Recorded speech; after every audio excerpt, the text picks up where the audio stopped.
നമസ്കാരം. ഞാൻ ബിജീഷ് പ്രൊഫഷണലി ഒരു ഫുൾ ടൈം ട്രേഡറാണ്. എല്ലാവർക്കും ബിജീഷ് മാർക്കറ്റ് പ്രഡിക്ഷൻ ആൻഡ് അനാലിസിസിലേക്ക് സ്വാഗതം. ഇന്ന് നമ്മൾ നോക്കാൻ പോകുന്നത് നിഫ്റ്റി, ബാങ്ക് നിഫ്റ്റി ഇന്ന് എന്തൊക്കെയാണ് സംഭവിച്ചിരിക്കുന്നത്, വരും ദിവസങ്ങളിലായാലും എന്തൊക്കെയാണ് സംഭവിക്കാൻ പോകുന്നത്, എങ്ങനെ വിദഗ്ധമായിട്ട് നമുക്ക് ട്രേഡുകൾ മാനേജ് ചെയ്യാം. നിഫ്റ്റി ഇന്ന് സംഭവിച്ചു നോക്കുക. നിഫ്റ്റി ഇന്നൊരു ബഡ്ജറ്റിൻ്റെ ഒരു മൂവ്മെൻ്റ് ആയിരുന്നു. നമ്മൾ കഴിഞ്ഞ ദിവസത്തെ ഒരു വീഡിയോസിൽ സൂചിപ്പിച്ചിരുന്നത്, എക്സാക്റ്റ് ആയിട്ട് നമ്മൾ സൂചിപ്പിച്ചിരുന്നു, സപ്പോർട്ട് റെസിസ്റ്റൻസ് അനുസരിച്ച് ചെയ്താൽ വളരെ ഈസി ആയിട്ട് ആ ഒരു ട്രെൻഡിൽ വളരെ ഈസി ആയിട്ട് നമുക്ക് ട്രേഡുകൾ മാനേജ് ചെയ്യാൻ പറ്റും. നിഫ്റ്റി ഓപ്പൺ ചെയ്ത് നോക്കുക. നിഫ്റ്റി ഓപ്പൺ ചെയ്ത് ഗ്യാപ്പ് അപ്പ് ഓപ്പണിംഗ് ആയിരുന്നു. ഗ്യാപ്പ് അപ്പ് ഓപ്പണിംഗ് നിഫ്റ്റിക്ക് ഒരു പോസിറ്റീവ് സെന്റിമെന്റ് അല്ല. കാരണം നിഫ്റ്റി 21,820 ബിലോ ഓപ്പണിംഗ് ഷോർട്ട് സെല്ലിനാണ് സാധ്യത. നമ്മൾ കഴിഞ്ഞ ദിവസത്തെ വീഡിയോസിൽ കഴിഞ്ഞ ദിവസത്തെ അല്ല, 1-2 ദിവസത്തെ വീഡിയോസിലൊക്കെ വളരെ വ്യക്തമായിട്ട് സൂചിപ്പിച്ചിട്ടുള്ളതാണ് ഈ ഒരു ലെവല്. അതേപോലെ തന്നെ നിഫ്റ്റി എന്ന് വന്നിരിക്കുന്ന ഒരു ലോ ശ്രദ്ധിക്കുക. 21,655. ഇന്നലെ നൽകിയിരിക്കുന്ന ഒരു സപ്പോർട്ട്, ഇന്നലെ നമ്മൾ ആ ഒരു സപ്പോർട്ട് റെസിസ്റ്റൻസിൽ നമ്മൾ ഇന്നലെ കഴിഞ്ഞ ദിവസം നൽകിയിരിക്കുന്ന ആ ഒരു സപ്പോർട്ട് എത്രയെന്ന് നോക്കുക. അപ്പോൾ ഇപ്പോഴും റൈറ്റ് ആയിട്ടുള്ള ഒരു സപ്പോർട്ട് റെസിസ്റ്റൻസ് അനാലിസിസ് നടത്തി കഴിഞ്ഞാൽ വളരെ ഈസി ആയിട്ട് നമുക്ക് മാർക്കറ്റിനെ മാനേജ് ചെയ്യാനായിട്ട് ഇപ്പോൾ സാധിക്കും. നമ്മൾ ഏതൊരു ഇൻഡിക്കേറ്റർ വെച്ചാലും ഏതൊരു ന്യൂസ് വെച്ചാലും ഇതിൻ്റെ അപ്പുറത്തേക്ക് വരില്ല. അപ്പോൾ എക്സാക്റ്റ് ആയിട്ട് മാർക്കറ്റിന്റെ ഒരു ട്രെൻഡും സെന്റിമെന്റും അനുസരിച്ചൊരു മൂവ്മെന്റ് ആണ് റൈറ്റ് ആയിട്ടുള്ള ട്രേഡിംഗ് ഓപ്പർച്യൂണിറ്റി എന്ന് പറയുന്നത്. നിഫ്റ്റിയുടെ ഒരു ട്രെൻഡ് നമ്മൾ സൂചിപ്പിച്ചിരുന്നു. അതായത് 21,800 മുകളിൽ ഇനി സസ്റ്റെയിൻ ചെയ്യുന്നവരെ, 800 അടുത്തുനിന്ന് ആ ഒരു പ്രഷർ നിഫ്റ്റിയിൽ ഉണ്ടായിരിക്കും. 800 മുകളിൽ സസ്റ്റെയിൻ ചെയ്താൽ കുറച്ചും കൂടി ഒരു പോസിറ്റീവ് സെന്റിമെന്റ് ആണ്. നിഫ്റ്റിയുടെ ഒരു കറന്റ് സെന്റിമെന്റിൽ നമ്മൾ 2 ദിവസം മുൻപ് സൂചിപ്പിച്ചായിരുന്നു, ഇതൊരു പോസിറ്റീവ് സെന്റിമെന്റ് ആണ്. നിഫ്റ്റി ആ നെഗറ്റീവ് സെന്റിമെന്റിൽ നിന്ന് ചെറിയൊരു പോസിറ്റീവ് സെന്റിമെന്റിലേക്ക് കടന്നിട്ടുണ്ട്. അതായത് നിഫ്റ്റി 21,455 മുകളിൽ സസ്റ്റെയിൻ ചെയ്തപ്പോൾ തന്നെ നമ്മളിത് അപ്ഡേറ്റ് ചെയ്തിരുന്നതാണ്. മാത്രമല്ല, നമ്മൾ ഇവിടെ നിന്നുള്ളൊരു ബൈ ഓപ്പർച്യൂണിറ്റി, നമ്മൾ എക്സാക്റ്റ് ആയിട്ട് ഇവിടെ നിന്നൊരു ബൈ ഓപ്പർച്യൂണിറ്റി നമ്മൾ യൂട്ടിലൈസ് ചെയ്യാനായിട്ട് പറഞ്ഞിരുന്നു. അപ്പോൾ നിഫ്റ്റി ഇപ്പോൾ സ്റ്റിൽ നിലനിൽക്കുന്നത് ബൈ സെന്റിമെന്റിലാണ്. കാരണം നിഫ്റ്റിയിലെ ആ ഒരു ബൈ സ്റ്റാർട്ട് ചെയ്തിരിക്കുന്നത്, ബൈയുടെ ഒരു ഓപ്പർച്യൂണിറ്റി വന്നിരിക്കുന്നത് ഈ ഒരു റേഞ്ചിൽ നിന്നാണ്. ആ ഒരു സപ്പോർട്ട് ഇപ്പോഴും നിഫ്റ്റിയിൽ ബ്രേക്ക് ചെയ്തിട്ടില്ല. നിഫ്റ്റിയിൽ ഇപ്പോഴുള്ള പ്രോബ്ലം, നിഫ്റ്റിക്ക് ഒരു സ്ട്രോങ് റെസിസ്റ്റൻസ് ലെവൽ ഉണ്ട്. അതായത് 21,800 എന്ന് പറയുന്ന സ്ട്രോങ് റെസിസ്റ്റൻസ് ലെവൽ ഉണ്ട്. വളരെ സ്ട്രോങ് ആയിട്ടുള്ള റെസിസ്റ്റൻസ് ലെവലാണ്. അപ്പൊ അതിന്റെ ഒരു പ്രഷറാണ് മാർക്കറ്റിൽ നിലനിൽക്കുന്നത്. എന്നാലും ആ റെസിസ്റ്റൻസിന്റെ ഒരു പ്രഷർ മാർക്കറ്റിൽ വന്നതിന് ശേഷം നമ്മൾ കഴിഞ്ഞ ദിവസം നൽകിയിരിക്കുന്ന ആ ഒരു സപ്പോർട്ടിലാണ് എക്സാക്റ്റ് ആയിട്ട് നിഫ്റ്റിന്ന് നിലനിർത്തിയിരുന്നത്.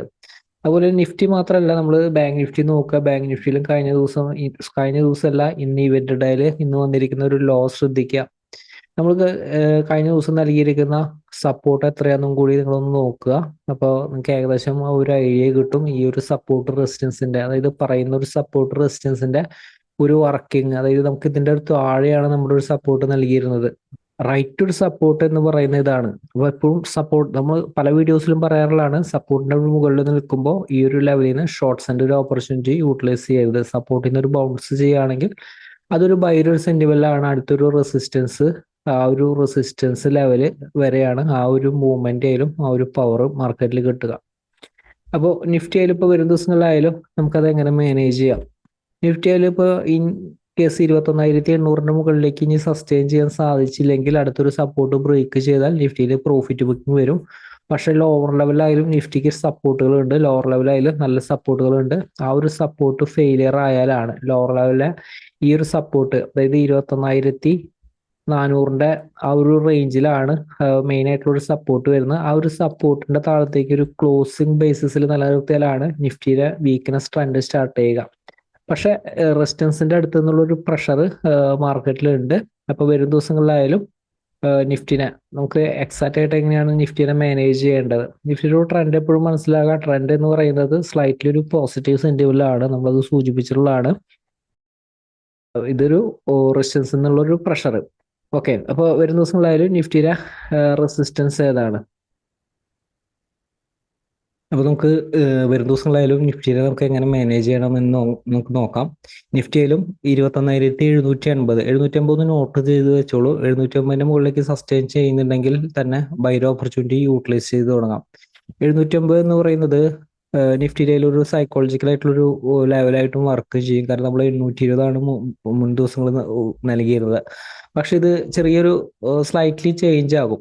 കാരണം ബഡ്ജറ്റ് സ്റ്റാർട്ട് ചെയ്തത് 11 മണിക്കാണ്. 11 മണിയിൽ ഒരു ക്യാനൽ എപ്പോഴും ശ്രദ്ധിക്കുക. ഇമ്പോർട്ടന്റ് ക്യാനലായിട്ട് മാർക്കറ്റിൽ വർക്ക് ചെയ്യാറുണ്ട്. അപ്പോൾ ഇമ്പോർട്ടന്റ് ക്യാനലിൽ വന്ന് ഫാളാണ് മാർക്കറ്റിൽ സ്റ്റാർട്ട് ചെയ്തിരിക്കുന്നത്. ഞാൻ ഈ ഒരു ലെവലിലാണ് ഞാൻ റെസിസ്റ്റൻസ് എടുത്തിരിക്കുന്നത്. അപ്പോൾ എപ്പോഴും മാർക്കറ്റിനനുസരിച്ചാണ് ഞാൻ ആ റെസിസ്റ്റൻസ് അത് സെലക്ട് ചെയ്തിരിക്കുന്നത്. മാർക്കറ്റിന്റെ ഒരു സെന്റിമെന്റ് കഴിഞ്ഞ ദിവസം ഒരു മൂവ്മെന്റ്, അപ്പോൾ ഇവിടെ നിന്നാണ് ആ ഒരു സെല്ല് സ്റ്റാർട്ട് ചെയ്തിരിക്കുന്നത്. അപ്പോൾ ആ ഒരു ഏരിയ ആണ് ഞാൻ റെസിസ്റ്റൻസ് ആയി എടുത്തിരിക്കുന്നത്. അപ്പോൾ നിങ്ങൾക്ക് 750 മുകളിൽ സസ്റ്റെയിൻ ചെയ്താൽ തന്നെ ബൈ എടുക്കാം. നമ്മൾ കഴിഞ്ഞ ദിവസം 820 ആയിരുന്നു. പക്ഷെ 820 റെസിസ്റ്റൻസ് ഉണ്ട്, നോക്കുക അതിന്റെ മുകളിലേക്ക് സസ്റ്റെയിൻ ചെയ്യാനാണ്. കാരണം ഇതിന്റെ മുകളിൽ സസ്റ്റെയിൻ ചെയ്ത് കഴിഞ്ഞാൽ 820 മുകളിലും നിലനിൽക്കാനാണ് സാധ്യത. ബൈ ഓപ്പർച്യൂണിറ്റി യൂട്ടിലൈസ് ചെയ്യാം. അപ്പൊ 820 മുകളിൽ നമുക്കൊരു ബൈ എടുക്കുമ്പോൾ എനിക്ക് ഓപ്പൺ ചെയ്ത് 820 മുകളിലാണ് ബൈ ഓപ്പർച്യൂണിറ്റി യൂട്ടിലൈസ് ചെയ്യാം. 780 ആയിരിക്കണം സ്റ്റോപ്പ് ലോസ്. അപ്പൊ 820 താഴെ ഇപ്പൊ ഇന്ന് ചെയ്ത പോലെ 820 താഴെ നൽകുന്നാൽ തന്നെ ഷോർട്ട്സിന്റെ ഓപ്പർച്യൂണിറ്റി യൂട്ടിലൈസ് ചെയ്യരുത്. അപ്പൊ നിഫ്റ്റിയിലായാലും 750 ആയിരിക്കണം. 750 താഴെയാണ് 21780 താഴെ ആയിരിക്കണം എപ്പോഴും ഷോർട്ട്സിന്റെ ഓപ്പർച്യൂണിറ്റി യൂട്ടിലൈസ് ചെയ്തത്. മാർക്കറ്റിൽ ശ്രദ്ധിക്കുക, മാർക്കറ്റിൽ സെന്റിമെന്റ് ഒന്ന് ശ്രദ്ധിക്കാം. അപ്പൊ 820 മുകളിലാണ് ഓപ്പൺ ചെയ്യുന്നത്. ചെറിയ ടൈം ഫ്രെയിമിൽ തന്നെ ബൈ ഓപ്പർച്യൂണിറ്റി കിട്ടിയ യൂട്ടിലൈസ് ചെയ്യാം. 21,875 റെസിസ്റ്റൻസ്. അതിനുശേഷം 21,920 21920 ആണ് ഹയർ ലെവൽ റെസിസ്റ്റൻസ് വരുന്നത്. ഓപ്പൺ ചെയ്യുന്നത് 21,750 താഴെയാണെങ്കിൽ വീക്ക്നെസ് തന്നെയാണ്. 720 ഷോർട്ട്സിന്റെ ഓപ്പർച്യൂണിറ്റി യൂട്ടിലൈസ് ചെയ്യാം. പക്ഷേ 720 ക്യുക്കായിട്ട് ഹോൾഡ് ചെയ്യാനായിട്ട് സാധ്യതയുണ്ട്. അപ്പൊ ഈ ഒരു റേഞ്ച് ബ്രേക്ക് ചെയ്യുമ്പോൾ ഷോർട്ട്സിന്റെ ഓപ്പർച്യൂണിറ്റി യൂട്ടിലൈസ് ചെയ്യായിരിക്കും ബെറ്റർ. 21,720 ബ്രേക്ക് ചെയ്താൽ പിന്നെ അടുത്തത് ഇന്ന് നൽകിയിരിക്കുന്ന ആ ഒരു സപ്പോർട്ടിന്റെ അടുത്ത് 21,660 ആ ഒരു സപ്പോർട്ട് വരുന്നത്.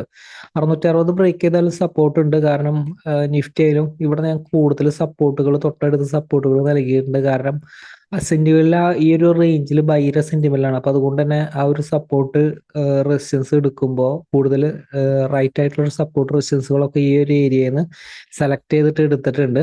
അപ്പൊ അതുകൊണ്ട് തന്നെ ഇത് വർക്ക് ചെയ്യാനായിട്ട് സാധ്യതയുണ്ട്. 21,600 താഴെ വന്നാലും 600 മുകളിൽ സസ്റ്റെയിൻ ചെയ്താൽ ബൈ സെന്റിമെന്റ് ആണ്. അതുപോലെ തന്നെ 21,455 സപ്പോർട്ട് ഹോൾഡ് ചെയ്തുകൊണ്ട് 485 മുകളിലേക്ക് സസ്റ്റെയിൻ ചെയ്താൽ ബൈ സെന്റിമെന്റ് ആണ്. ഓപ്പൺ ചെയ്യുന്നത് ഗ്യാപ് ഡൗൺ ഓപ്പണിംഗ് ആയിരുന്നാലും സപ്പോർട്ടിലാണെങ്കിൽ ബൈ സെന്റിമെന്റ് ആണ്. 21,600 മുകളിലേക്ക് സസ്റ്റെയിൻ ചെയ്ത് കഴിഞ്ഞാൽ കൂടുതൽ കൂടുതൽ പോസിറ്റീവ് സെന്റിമെന്റിലാണ് ഇൻട്രാ ടൈം ഫ്രെയിമിൽ. അതിനുശേഷം അടുത്ത റെസിസ്റ്റൻസിന്റെ മുകളിലേക്കും കൂടി സസ്റ്റെയിൻ ചെയ്തിട്ടുണ്ടോ നോക്കുക. ഓപ്പൺ ചെയ്യുന്നത് ഗ്യാപ് ഡൗൺ ഓപ്പണിംഗ് ആയിരുന്നാലും പ്രത്യേകം ശ്രദ്ധിക്കുക. 660 ബ്രേക്ക് ചെയ്താൽ മാത്രം ഷോർട്ട്സിന്റെ ഓപ്പർച്യൂണിറ്റി യൂട്ടിലൈസ് ചെയ്യുക. 660 താഴെ ചെറിയ ഓപ്പൺ ചെയ്തതിന് ശേഷം ചെറിയ ടൈം ഫ്രെയിമിൽ ലോ താഴോട്ട് ബ്രേക്ക് ചെയ്താൽ ഷോർട്ട്സിന്റെ ഓപ്പർച്യൂണിറ്റി യൂട്ടിലൈസ് ചെയ്യുക. പക്ഷെ ലോവർ ലെവലിൽ അല്ലെങ്കിൽ ക്വിക്കായിട്ടുള്ള സപ്പോർട്ടുകൾ കാണാനുണ്ട്. അപ്പൊ വരും ദിവസത്തെ ഒരു മാർക്കറ്റിൽ അതെങ്ങനെയാണ് വർക്ക് ചെയ്യുന്നത് നോക്കിയിട്ടാണ് പ്രോഫിറ്റ് ബുക്കിങ്ങും വലിയൊരു ടാർഗറ്റിങ്ങും ഒക്കെ വെയിറ്റ് ചെയ്യേണ്ടത് നമുക്ക് തീരുമാനിക്കാനായിട്ട് സാധിക്കുള്ളൂ. ആക്ച്വലി നമ്മളത് സൂചിപ്പിച്ചായിരുന്നു, ഇത് ഓൾറെഡി ഒരു ബൈ സെറ്റപ്പിൽ നിൽക്കുകയാണ്. പക്ഷെ ഇവിടെ സ്ട്രോങ് ആയിട്ടുള്ള ഒരു പ്രഷർ നിൽക്കുകയാണ്. അപ്പൊ അങ്ങനത്തെ ഒരു സിറ്റുവേഷനിലാണ് ഇപ്പോഴത്തെ ഒരു സിറ്റുവേഷനിൽ നിഫ്റ്റിയിലും നിലനിൽക്കുന്നത്. ഇപ്പൊ നിഫ്റ്റിയിലായാലും ഇത്ര ലെവലുകൾ ഫോളോ ചെയ്ത് എക്സാക്ട് ആയിട്ടുള്ള ട്രെൻഡിൽ നിലനിൽക്കുക, കൃത്യമായിട്ടുള്ള ഒരു ട്രെൻഡിൽ നിങ്ങൾക്ക് നിലനിൽക്കാനായിട്ട് സാധിക്കും. ബാങ്ക് നിഫ്റ്റി ഒന്ന് വർക്ക് ചെയ്ത് നോക്കുക. എപ്പോഴും സപ്പോർട്ട് റെസിസ്റ്റൻസ് എന്ന് പറയും. നിങ്ങൾ ഏതൊരു ഇൻഡിക്കേറ്ററും ഏതൊരു ന്യൂസ് ഫോളോ ചെയ്യുമ്പോഴും നമ്മൾ പറയുന്ന ഒരു സപ്പോർട്ട് റെസിസ്റ്റൻസ് ജസ്റ്റ് ഒന്ന് മാർക്ക് ചെയ്ത് വയ്ക്കുക. എക്സാക്റ്റ് ആയിട്ട് ആ മാർക്കിന്റെ ആ ഒരു ഡയറക്ഷൻ കിട്ടുന്നത് കാണാനായിട്ട് സാധിക്കും. ഇതിനപ്പുറത്ത് ഒരു ഇൻഡിക്കേറ്ററും വർക്ക് ചെയ്യില്ല. അപ്പൊ വരും ദിവസങ്ങളിലായാലും നമുക്ക് ബാങ്ക് നിഫ്റ്റി എങ്ങനെ മാനേജ് ചെയ്യാമെന്ന് നോക്കാം. ഇപ്പോൾ ബാങ്ക് നിഫ്റ്റിയിലും സപ്പോർട്ട് കാണുന്നത് 45,895 സപ്പോർട്ട് കാണുന്നത്. നമുക്ക് ഈ ലെവല് വേറെ സപ്പോർട്ടുകൾ കാണുന്നില്ല. കാരണം ആ ഒരു ലെവലിൽ നമുക്ക് എക്സാക്റ്റ് ആയിട്ട് ഇത് തന്നെയാണ് ഒരു സപ്പോർട്ട്. ഈ ഒരു സപ്പോർട്ട് ഹോൾഡ് ചെയ്യുന്നതനുസരിച്ചാണ് നമുക്ക് ഡിസിഷൻ എടുക്കാൻ പറ്റുള്ളൂ. ഈ ഒരു സപ്പോർട്ടിൽ നിന്ന് ഉള്ളൊരു ബൈ ഓപ്പർച്യൂണിറ്റി കിട്ടിയ യൂട്ടിലൈസ് ചെയ്യാം. Bank Nifty gap down opening ആയിരുന്നാലും ഈ ഒരു സപ്പോർട്ടിന് ബൈ കിട്ടിയ യൂട്ടിലൈസ് ചെയ്യാം. 46,570 46,570 എന്ന് പറയുന്നത് ബാങ്ക് നിഫ്റ്റിയിലെ റെസിസ്റ്റൻസ് ആണ്, ഹയർ ലെവൽ റെസിസ്റ്റൻസ് ആണ്. അപ്പൊ അതിനുശേഷം റെസിസ്റ്റൻസ് വരുന്നത് 46,950 ആണ് റെസിസ്റ്റൻസ് വരുന്നത്. അപ്പോൾ ബാങ്ക് നിഫ്റ്റി ആയാലും പ്രത്യേകം ശ്രദ്ധിക്കാം. ഇൻ കേസ് ഫ്ലാറ്റ് ഓപ്പൺ ചെയ്തു, ചെറിയ ടൈമിലെ ഷോർട്ട്സിന്റെ ഓപ്പർച്യൂണിറ്റി വന്നാലും ബൈസിന്റെ വെല്ലാണ് ഇതിന്റെ മുകളിൽ നിൽക്കുമ്പോൾ അപ്പോൾ ക്വിക്കായിട്ടുള്ള പ്രോഫിറ്റ് ബുക്കിംഗ് ആണ് സേഫ്. ഇവിടത്തും ബൗൺസ് ചെയ്യും, വീണ്ടും ബൗൺസ് ചെയ്യും, ബൈ ഓപ്പർച്യൂണിറ്റി യൂട്ടിലൈസ് ചെയ്യാം. അപ്പോൾ അതിനനുസരിച്ച് എപ്പോഴും ബാങ്ക് നിഫ്റ്റിയെ മാനേജ് ചെയ്യുക. പക്ഷേ ഈ ഒരു സപ്പോർട്ടിൻ്റെ ഒരു താഴെയാണെങ്കിലും ഈ രണ്ട് സപ്പോർട്ട് ബാങ്ക് നിഫ്റ്റിക്ക് കുറച്ച് ഇമ്പോർട്ടൻ്റ് സപ്പോർട്ടാണ്. ഇതും വിട്ടാലാണ് ബാങ്ക് നിഫ്റ്റിയുടെ സെൻറ്റിമെൻറ്റിൽ സ്ലൈറ്റ്ലി ഒന്ന് ചേഞ്ച് ആവുന്നത്. പക്ഷേ ഇത് നല്ല രണ്ട് സപ്പോർട്ടുകളാണ് വരുന്നത്. അപ്പോൾ ഇൻ കേസ് 45,895 താഴെ ഷോർട്ട്സ് ആൻഡ് ഓപ്പർച്യൂണിറ്റി യൂട്ടിലൈസ് ചെയ്യാം. ചെറിയ ടൈമിൽ വരുന്ന ഷോർട്ട്സ് ആൻഡ് ഓപ്പർച്യൂണിറ്റി യൂട്ടിലൈസ് ചെയ്യാം. 710 സപ്പോർട്ട് ഹോൾഡ് ചെയ്യുന്നുണ്ടെന്ന് നോക്കുക. 710 സപ്പോർട്ട് ഹോൾഡ് ചെയ്തുകൊണ്ട് 45,895 മുകളിലേക്ക് സസ്റ്റെയിൻ ചെയ്താലാണ് ബൈ സെന്റിമെന്റ്. ഓപ്പൺ ചെയ്യുന്ന ഗ്യാപ് ഡൗൺ ഓപ്പണിംഗ് ആണ്. ഈ ഒരു സപ്പോർട്ട് ബ്രേക്ക് ചെയ്ത് വരികയാണെങ്കിൽ ചെറിയ ടൈമിലെ ഷോർട്ട്സ് ആൻഡ് ഓപ്പർച്യൂണിറ്റി യൂട്ടിലൈസ് ചെയ്യാം. ലോവർ ലെവൽ സപ്പോർട്ടുകൾ ഇപ്പോൾ നിഫ്റ്റിയിലും ബാങ്ക് നിഫ്റ്റിയിലും ലോവർ ലെവൽ സപ്പോർട്ട് കഴിഞ്ഞ 2 ദിവസം മുൻപത്തെ വീഡിയോസ് ശ്രദ്ധിക്കാം. അതിൽ എക്സാക്റ്റ് ആയിട്ട് പറഞ്ഞിരിക്കുന്ന ആ ഒരു സപ്പോർട്ട് തന്നെ വളരെ റൈറ്റ് ആയിട്ട് ഇവിടെ വർക്ക് ചെയ്യും. അപ്പോൾ നിഫ്റ്റി ബാങ്ക് നിഫ്റ്റി ആയാലും ഇത്ര ലെവലുകൾ ഫോളോ ചെയ്ത് എക്സാക്റ്റ് ആയിട്ട് ആ ട്രെൻഡിൽ നിലനിൽക്കാൻ ശ്രദ്ധിക്കുക. മാർക്കറ്റിലെ വലിയ അവസരമായിട്ട് നമുക്ക് വരുന്ന അപ്ഡേറ്റിൽ വീണ്ടും കാണാം. എല്ലാവരെയും വലിയ ഷെയറുകളും കമ്പനികളും പ്രതീക്ഷിക്കുന്നു. എല്ലാവർക്കും നന്ദി.